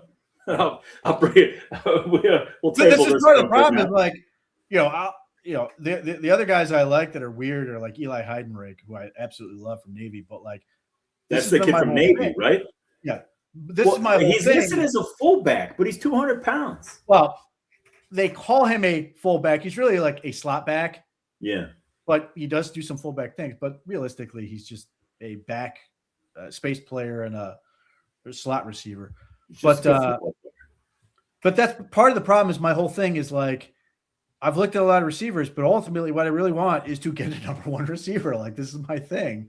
Yeah. So I haven't spent a ton of time I guess I've done a lot on receivers, but like still you're sitting there going, but the guys that I'm asking you about are guys that we have 3, 4, 5, and 6. We need one. Like, and this the whole thing is everybody gets, if the Browns seriously go through the draft and let's say like, just throw it out there, they go Caleb Downs and they take Caleb Lomu and they take, D'Angelo Pons or something. Not that you would take Downs and Pons, but nevertheless.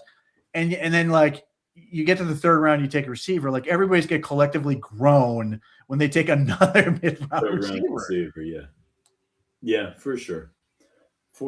Well, let's pivot. Let's go to the other side of the ball. It's without question my least favorite position to draft early. But the NFL loves it. So let's talk about corner. And I think we should start kind of, we'll talk about corner a little bit. I think safety falls into this category. Those are two positions that we might not need a starter this year, but we need to invest in that position for as early as next year because both our safeties are, going to be free agents at the end of the year if they're not extended. Ward's getting a little older. His price tag is very, very high. That's always going to be a potential cap casualty situation. And then we'll be, I think there's just one more year on Tyson Campbell's deal. Yeah. No, he's got several, but does he have several? But the thing is, he's got at least one more that is super cheap because the Jaguars are paying for it. And then at some point, there will be a decision the Browns have to make. Do they want to pay him now at a higher rate, where it's like, closer to like $20 million per season or something like that? I don't even know if it's that much, but we'll have to pay him more. Yeah. Or if they want to renegotiate at that point. But he's technically under contract for like 3 years, I think, at least. Because remember, keep in mind, he was in the same draft as Greg Newsome. The Jaguars extended him. Yeah. And then decided, hey, we're changing our whole organization and we're done with him. Here, have our great player that you're going to absolutely love forever. Okay. Yeah. Yeah. And Greg Newsome is now on a 1 year, $6 million deal with the Giants, right? Yeah. Yeah. What a trade for Andrew Berry. Let me tell you something. For the situation that Berry was in going into last year, tip the cap to him. He made some really good moves. Obviously, the draft was the draft, and the draft was really, really, really good. The trade down was awesome. But, Malik Collins was a hell of a signing. Mm-hmm. The trade Greg Newsome to get Campbell was great. getting that 5th rounder from Flacco. It's pretty damn good. I'm still mad at the Bengals for ruining my scam. Anyway, do you think Andrew Berry just occasionally calls James Gladstone and just like, hey, what's up? You got players for me? I guarantee. He's like just walking around that meme of the guy behind the tree just rubbing his hands together every time he sees him. First of all, if I'm Gladstone, I don't even answer the phone from Andrew Berry anymore. I'm like, no, dude, I'm good. I'm good. You're a shyster. Leave me alone. I know Andrew Berry's a really nice guy, pretty professional, but do you think he just walks up to James Gladstone to the owners' meeting and just like punches him in the stomach? Yeah. I would just like walk behind him and like rub his shoulders and be like, this guy is my favorite. Like if you're a Jaguars fan and you see a rumor that involves a Brown, you're like, stop it! I can't do this one more time. But regardless, like I cannot wait for a full season of Tyson Campbell. Like, I hope he stays healthy and all. He is so good. He was awesome last year. He was awesome. I remember the first month we had him, he made like a point-saving play. Every game. Yes. Multiple. Yes. No, and the funniest part with that whole thing is obviously he's really good as a corner and coverage and stuff. There were a number of times where he was the guy filling the gap. In the run, and there was nobody else there, and he put the dude on the ground. It was just like, nope, done. Like I can't. Don't get me wrong, I love Denzel Ward, but I love having corners who can just be like, I got you. I can take care. And how about a guy that comes up and makes a tackle, and you're not holding your breath that he's going to get up? That's my problem with Denzel. Denzel hits like a Mack truck, but he's 5'10", at $185. And seems to find a way to lead with his head. Yeah. Yes, he does. So if you look at Tyson Campbell, I could see a world where the Browns are like, I know there's a lot of people who love this. I could absolutely see the world where the Browns are like, we love D'Angelo Ponds. Yeah. Because he is like the most efficient tackler in all of college football. He does not miss. He's so good. He's so quick. I know he's tiny. Yeah. But and obviously you get him and you go, I'm going to put him in the slot. I'm not convinced he would not still be good outside in the Look NFL. At Denzel. That's my whole thing with small corners. I don't like small corners. I wouldn't have taken Denzel at 4. I wanted Bradley Chubb. Denzel's a freaking rock star, man. I love Denzel. And if he didn't have the health concerns, I mean, I'm certainly not going to say he's a perfect player, but he's good against the run. He's so sticky in man coverage. Not good against the run. He is a willing and able tackler. Right. When I see that defensive end crash inside and the back goes out to that side, I'm just like, oh, Jesus. Because I know what's coming. Yeah, but you got a corner one-on-one with a running back. You're always taking the running back in that one. But not when Tyson Campbell's doing it. But that's the thing. I like the thing with D'Angelo Ponds for people of a certain age is he reminds you of original Antoine Winfield. Even though he's actually smaller, which is amazing because Antoine Winfield was not big, but plays with that just nasty attitude and just put dudes on the ground. Winfield was a dude, man. He was awesome. Akron zone.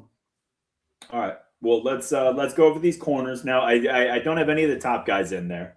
I don't have either Tennessee guy. I don't have Avion Terrell. I don't have Mansour Delaney. That's the only one I'm interested in. What's that? That's the only conversation I'd be interested in having. And if you were to tell me that the Browns are like, we're playing best player available, you could sell me on Mansour Delaney. Yeah, he's incredible. He is that good. And you say like, he got hurt? No, I'm saying he's that good. Oh, if Adrian Berry was to come out and go, screw it, we are taking best player available, and they go, I'm taking Mansour Delaney, like everybody would be pissed. I'd be like, listen, man, I totally understand why you're pissed. I get it. He's really good. Yeah. All right. Well, aside from him, let's start with mostly second round and beyond prospects. Number 1, South Carolina, I got Brandon Cisse. The coverage is still a work in progress, and he has very little production, which terrifies me. Like, and people, let's get this out of the way. So highly thought of because he's 6 foot, 190 pounds, and really athletic, and not even 21 yet. I guess that makes sense. You know, there will be people who go, well, I don't want my corners making tackles. 1, Tyson Campbell says you do. And 2, like, even if you don't, even if you sit and go, I don't want my corner make tackles. They do in college to sort of showcase the greatness. And like, you can go back. Deion Sanders in college made tackles, but let's just contrast that against D'Angelo Pons. D'Angelo Pons is one of the most productive corners in the draft. He has a ton of tackles. Like, Denzel Ward had a good amount of tackles. Cisse has like very few, which just worries me. You got to have, like, this is the myth on defense. You have to have 11 guys who can put people on the ground. Like, I hate hearing this crap about you don't need these guys. Everybody has to put people on the ground, because the second they don't, you're going to find yourself in that situation where that guy's being counted on to make a big play and he can't. Yeah. So I'm not going to say, you know, that Cisse can't play or anything, although I do know a draft analyst who's also a big South Carolina fan that's not a Cisse guy. So that is something to keep an eye on. And the other thing I will quickly note, not that this is fair to Brandon Cisse at all, but I casually noticed the USFL, or whatever they're calling themselves these days, on the other night, and saw former South Carolina and former Dolphins second-round pick Cam Smith in the game. So just throwing that out there. Yep. Okay. Well, number 1 on my list was D'Angelo Pons, but we talked about him at pretty decent length. How about Chris Johnson from San Diego State? There's another one of our boy Mitch is quite fond of Chris Johnson. I hate his head coach. I'm just going to say that. But Chris Johnson's really talented and productive, seemingly can do a whole lot of different things. I think the biggest question you have with Chris Johnson is just level of competition. How well is he going to translate and how quickly? But he's got a really strong profile. The only thing that hurts him potentially with the Browns, he doesn't have the arm length they necessarily look for. I'm not saying that's going to rule him out, but when you hear Brandon Lynch on multiple occasions goes, we love guys with 32-inch arms. He's short. So, again, good player. All right. How about Keith Abney from Arizona State? Similar issues. Doesn't have length. He's a playmaker, though. Like, his I think his profile is pretty uneven, relatively speaking. But, like, his quarterback rating they gave up this past year, 46.1. Pretty good. Did not give up a touchdown, had 2 picks. He's really hyper-aggressive. So, like, I like the way he plays football. Yeah, I like that for our defense, too. Yeah, like, there's a lot to be said for he's not afraid. I love cocky corners. I think you have to be to play that position. Yeah. I love I love mouthy corners who talk and all this stuff. Like, how many people hated Greg Newsome? I never cared about any of that stuff. Like, you are being paid to lose slowly as possible. Like, give me somebody that is literally going to be loathed by the entire offense and every fan of the stadium. Give me that guy all day long. I'm happy that the Browns got Denzel Ward. I would have loved to have traded down and gotten Jairee Alexander. And obviously his career went sideways with injuries, but he was a dude initially. coming out in the league and made all kind. I think he was all pro. I'm all about those guys, and Keith Abney plays that way, so I'm a fan. Where would you take him? Is he really a second round again? Maybe, but again, it comes down to the same thing. Do the Browns care that he's got really short arms? I don't know.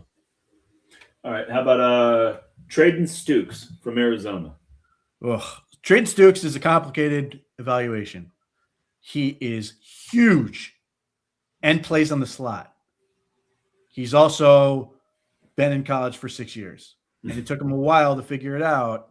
Yeah, and had a good year, but like there's a whole lot of stuff there where you sit there and go, and then year 6 is when he figures it out. He's 24. But like he's 24. Like I get the appeal, but and that's the problem. There are a lot of these guys in the draft relative to that position. Well, and I feel like it's ever since this NIL stuff, and it's probably a trend moving that direction. We're gonna get older prospects now. It's just how it is. People are going to stay in for the money longer than they usually would. Except the guys who are staying because they didn't figure it out yet. Yeah. So like, as we mentioned before, Skylar Bell did not get good until way late.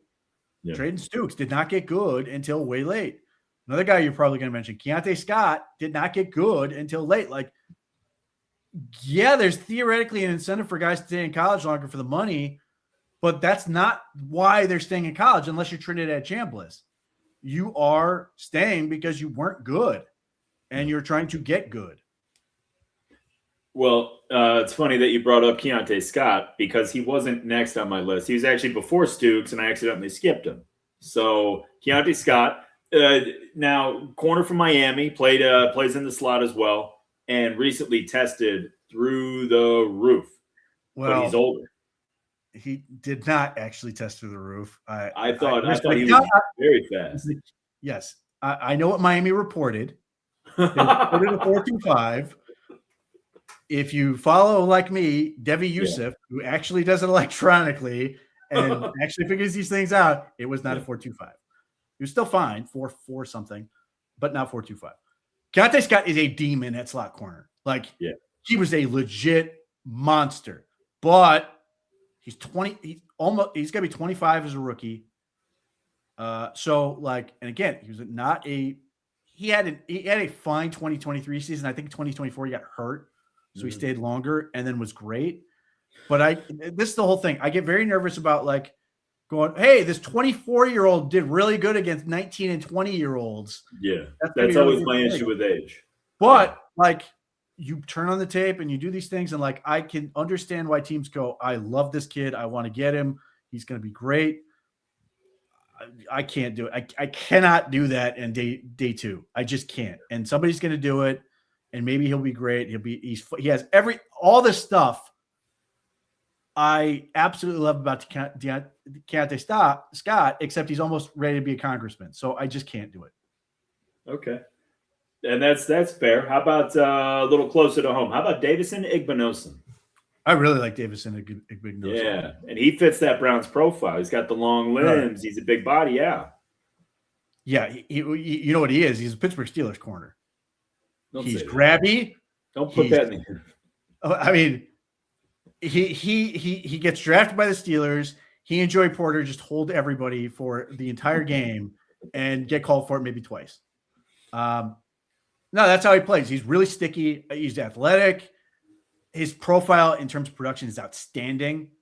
Like, I know a lot of Ohio State fans really didn't like him last year and didn't really necessarily warm up to him all that much this year. Just if you go off the data, he's really, really good. I think the tape's better than that.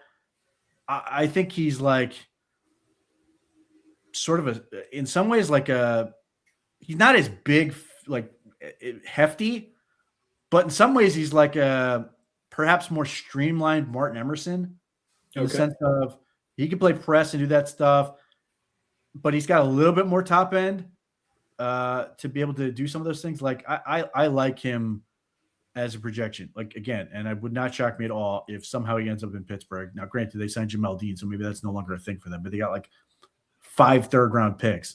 Yeah. And I don't even know if he's going to last that long, but like, that's the thing. Like, he's another guy where I sit there and go, I would not be shocked if somebody took him in the second round. They're just like, are you kidding me? He's 6'2". Yeah. almost 200 pounds. He's super long, and he's just going to cover dudes. Okay. How about Chandler Rivers from Duke? I loved this kid last year. And then he stayed in college, wasn't as good. Really good slot. Yeah. Has an edge to him.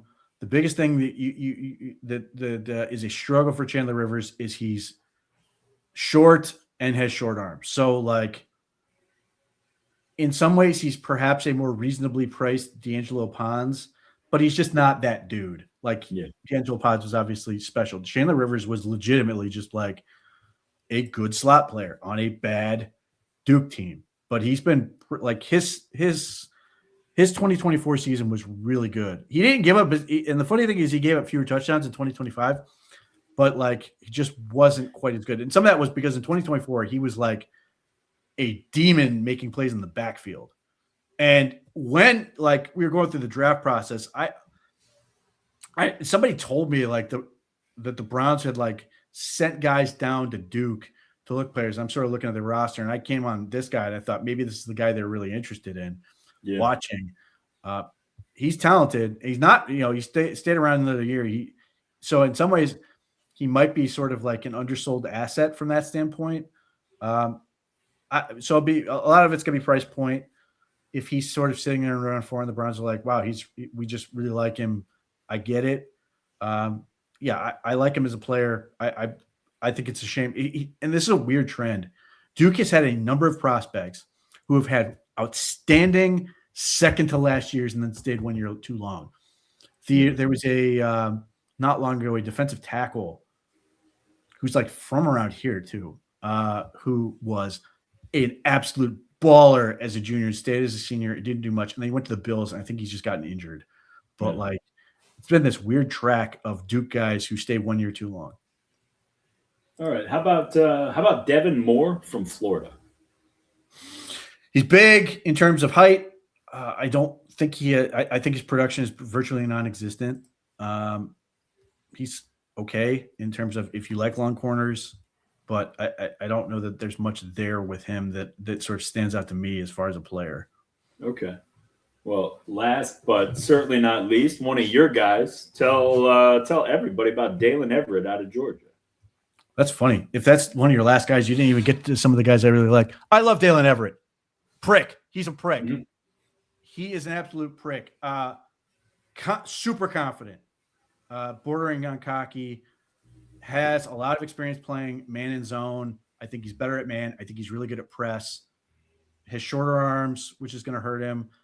His profile is arguably the best in the entire class in terms of just like production, all the stuff you look for that you go, these are things that good corners in the league have. Everett has all of it.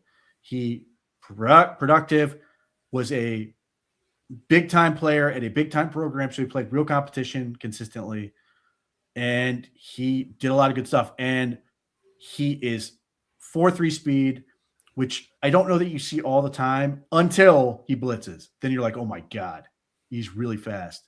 And he's really broad in terms of his like wingspan, all that. Like he's a wide bodied dude.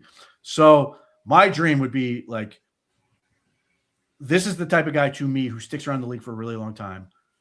You can get him who could theoretically be, you sort of recreate the Greg Newsome thing that they had where you put him in the nickel because I think he'll be a really good guy who's aggressive and willing to get downhill from the slot, which is important. But when Denzel Ward gets hurt for 4 games, you can move Dalen Everett outside and be like, yep, we're okay. I absolutely love the way this kid plays. It's not perfect. I don't think he has the super great hips to turn. He's got to win with his press and stuff and be effective in that. But he's a player. Yeah. And like, this is the one thing where like, everybody looks at Todd Monken and goes, well, you look at the offensive side of the ball and you go, these are guys that Todd Monken theoretically coached. And I don't know what the crossover with Dalen Everett is, but I'd be curious if like Monken was there and you're like, this scout team player just gave me fits. Like I want on my football team. I don't know. But like, that's the thing where you go, well, Todd Monken has the connection to school. don't just look at the offensive side of the ball. Maybe there's something there with the defensive guy. But Everett's awesome. Prick, cocky, mouthy, love all of it. Well, you would have to assume that just Monken's connection with Kirby Smart, he's going to he's like that's a school that if we take a guy, we know it's a guy he's super comfortable with and they know everything about. They love him off the field, all that stuff. Weirdly, Dalen Everett doesn't have a whole lot of interceptions, but he has 3 combined in the last 2 SEC championship games. Well, that's pretty cool. It's Big game, Dalen. The one is a preposterous tip up in the air where he got Duck Win Ewers, and then he had another one in that game, and then this year came back and got what was that, Simpson or whoever it was in the SEC championship this year. But he's come up big in big games. Well, let me ask you who the couple of corners that you like that I did not bring up. The 2 guys that I think fit the Browns, who are in a price range that I think makes sense, are Will Lee III from Texas A&M. I like Will Lee. Long, has the arm length, has all. He's a 6'3" kid, isn't he? Huh? Will Lee, he's 6'3", isn't he? He's a big boy. 6'1", Is he 190, okay. 32 or 33-inch arms. Has production, put people on the ground. I think he's probably got some inconsistency to his game, which is why he might be in the 4th round. Yeah. Or 3rd round. I like him. And then the other kid I like is Julian Neal, who Arkansas, 6'2", 208. He's press. He is straight press. Although he has more speed than you think, is his hips that are not great. But like the reason I think it works for him is he has a good sense that he knows his hips aren't great. So when he presses, he does it in a way to sort of predetermine how his hips are going to turn, so he knows where he's going. The problems for Neal are when he doesn't know and has to make the quick turn, then he's in trouble. But another guy, length, the long arms, plays press, put people on the ground, has a good production profile. Like I've heard that he is a candidate to possibly be a safety as well. Teams are looking at him as a safety as well, just because of the big body. I don't know. I don't know if I've seen teams say that. I've seen projected by like Jim Coburn and stuff saying like this would be a great safety convert, again, based on his profile. Yeah. I don't know. I like him at corner though. Just tell him to press and again, when he has basically the same size as Emerson did. All right. Well, so let's pivot real quick. I mean, we're up against it. We only got a few minutes left. I would love to ask you about the failed physical from AJ Epinesa. I know that you're certainly not brokenhearted about that, but I do wonder now, do you think that they're going to dip back into the free agent pool, or do you think they're just maybe going to put a little more emphasis on drafting somebody a little early? What do you think we're going to do? Because that's you want to fill the void left by Cam Thomas. I do. I wish I could just fill it with Cam Thomas. But I'm not heartbroken because Epinesa was another power end, which they have a whole lot of. And granted, if somebody goes down, like that could be useful. And he tips passes and does some other stuff. He's not really a pass rusher. I've looked at the free agent list. There's not much out there. So maybe there's something where there's an opportunity that comes up and you go, okay, great. We can, bring in a guy. I've never stopped looking at the draft. My instinct is that Mike Rutenberg's going to want to get something that can win as a pass rusher and win quickly. Yeah. Based on they're interested in they brought in R. Mason Thomas for a pre-draft visit. Again, he coached defenses that had James Pierce. And then before that, Will McDonald. He seems to like to have that element. And with the Browns, who are spoiled because they have Myles Garrett, getting another guy on the other side that could do that same thing, I think could speed up offenses so much and really limit how much DBs have to cover. So, I've messed around with a couple different combinations. Like I did a mock draft where I did Mikhail Kamara, who's old, but you take him. I think he was a non-combine invite, which sort of may suggest where he's going to end up getting drafted. I messed around with him in the 5th round, and basically he's pure pass rusher. He does some good things on that, and he's either going to hit early or he's not going to, and you can move on. But I don't know if the Browns are sitting there going, there's another sort of Cam Thomas already on the roster that I'm not thinking about. That like, because Cam Thomas was brought in the year before as a waiver claim, basically like around Thanksgiving, and they just sort of hung on to him. He had like 49 snaps or something, 7 stops in that period, and then carried over and then won the job. I don't know if there's necessarily a guy in that game, although I guess if Aiden Huntington were to go back to end, I suppose he could be that guy. I don't know what Rutenberg wants to do with him, or if there's somebody else that I'm not thinking of, but I do think the draft makes sense, or maybe there's an undrafted free agent where they can get somebody that can just be a pure edge rusher and not pretend he's anything else. Okay. All right. And I mean, with the guys at the top of the draft, I mean, you and I both want wide receiver to be the main position they address, and then probably from me left tackle. But let's be honest, and we didn't even touch on the Miles trade stuff, which I guess we shouldn't because it's not ultimately all that realistic, at least just yet. But if for whatever reason they did move the language in that deal to ultimately one day move on from him, you have to consider that maybe if the right defensive end falls at number 6, maybe they have a conversation about that. Well, look, if they draft Ruben Bain, I start to get nervous. About what that means. I mean, I still have a really difficult time seeing him do that. I think if one of those guys is available, that is to me, and maybe I'm wrong, that's the most valuable trade chip they would have. If either David Bailey or Ruben Bain is sitting there, and especially if the other one is already picked. Yeah.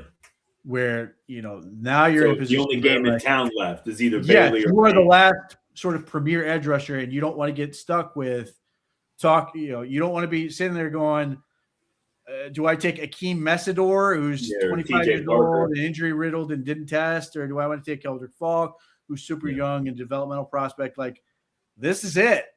To get that franchise, theoretical elite level guy who can become that franchise tone setting edge rusher. That to me is the most valuable commodity they could have. So whether it's Ruben Bain, I don't think it will be, but whatever. If it's Bailey or Bain, I think at that point the Browns I think they're high-fiving before the pick, because I think at that point they're making the trade. Okay.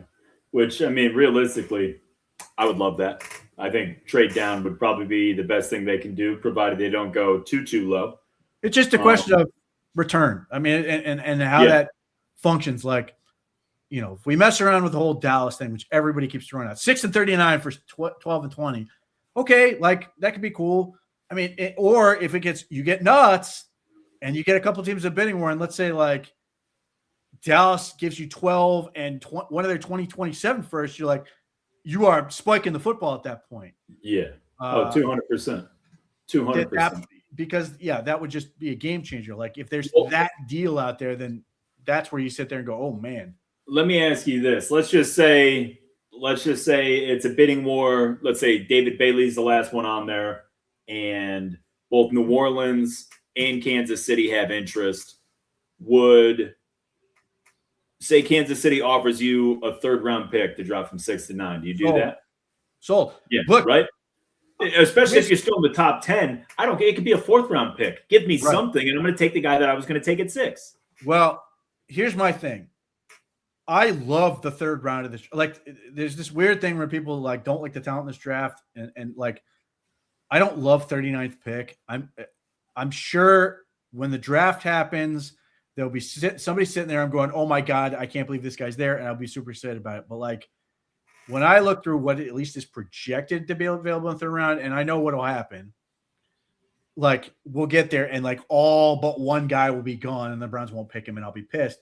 But like, I sit there and I look at some of these guys where I'm like, Max Clare, Kalen Rutledge, denied Dennis Sutton. Like, you like a ton of guys for 70. You don't love a ton of guys for 39. Like, I'm sitting there going, oh my, like it feels like those guys are way better than 70 versus Not to say they're bad. Like if you got D'Angelo Pound at 39, I think you're like, yeah, great. Yeah. But like to me, maybe I'm the problem, but I don't know if there's a huge separation from the talent that's going to be available at 39 versus the talent that's going to be available at 70. And obviously, the order of those players coming off the board, like when the Browns are on the clock at 7, or when the Browns are at 70, and then 67, 68, 69 go Rutledge, Claire, Sutton. I'm going to be ready to kick people. But like, that's always my default position is like, if I think these guys are better, so does the NFL, and they're going to take all those guys before I get a chance. But like, I love the idea of being able to get like, I absolutely love Kalen Rutledge. The way the guys Georgia Tech, he's a tank. Yes. Yeah. Well, not only that, he does all the stuff I love about playing right guard, but he can move, like he can pull, like I just absolutely love this kid. But if you were to tell me I could get Rutledge and Claire, like I'd be absolutely stoked at that haul. Yeah, hell yeah. So that's I trade down. I get Mekhi Lemon at 9 because, of course, that would be naturally what you'd have to take. Of course. And then you get whatever with the rest of your – who cares? And then you sim to Kalen Rutledge and Max Clare, like spike the football you won the draft. Yeah. Well, let's just do a trade down at 9. You get Mekhi Lemon at 9. We'll take Caleb Lomu at 24. We'll get R. Mason Thomas at 39, and then we'll go Claire and Rutledge in the 3rd. Yeah, that's the one I'm nervous about. Guys like R. Mason Thomas have a habit of going in the first round. Yeah. I hear that. Yeah, like if you got Pons, whatever. But like, here's the other part, and this is the other part that really scares me. I'm more excited about Kalen Rutledge than I am Chase Basantes. Like, and that's where I get very nervous. And there's a part of me that just says, screw it. Just take Rutledge at 39. I don't care. But part of me is like really thinking though, is I look at 6 and I feel like anybody we take at 6 is going to be a reach. I feel like 24, we're not going to have the guys we want fall there. 39, everybody we take is going to be a reach. And then 70, we're probably not going to get the guy to fall there. It sucks. Yeah. No, I mean, like, listen, if they took Lemon at 6, I would be stoked. I think it absolutely warrants the pick, but that's fine. Look, but regardless, you're right. Yeah. There's a part of me that goes, and we'll see, everybody's focused on 6 and I get it. So maybe 39 is involved in a trade with that, but like, would not shock me if they get to 39 and they're like, hey, let's move down a little bit and get something and then get one of those guys. But like, you could talk me into Kalen Rutledge at 39. Like, I'm all about that. And I love we've brought in so many guys in this offensive line that I would lean towards more the finesse side of things. I would love a sledgehammer at right guard, especially one that can move. He is such a dick in the best possible way. Like he hates the opponent every play, and I absolutely love that. Same thing about Fano. Like that's why I love Fano. Kalen Rutledge plays the game like I want offensive linemen to play the game. I just love the way that kid plays. All right. Well, either way, Peter, wonderful work as usual. Thank you guys for sticking with us in the chat. We appreciate you very much. Special thank you to the OBR Streaming Network and OBR.com. Be sure to check out OBR.com. This is the time of year to do it. We've been telling you all off season, but the draft is only ramping up now. The final month, this is where it's all at. So make sure to become an insider. Check out all that. And guys, have a great week, man. We'll catch you guys later. Enjoy the Gardos. Enjoy the Cavs. Pete, always good, my man. You take it easy, buddy, and I'll catch you guys later.